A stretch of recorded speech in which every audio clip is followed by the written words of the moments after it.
మావి చిగురు తినగానే కోవిల పలికేనా మావి చిగురు తినగానే కోవిల పలికేనా కోవిల గొంతు వినగానే మావి చిగురు తొడిగేనా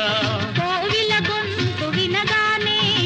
మావి చిగురు తొడిగేనా ఏమో ఏమనునో గాని ఆమని ఈవని మావి చిగురు తినగానే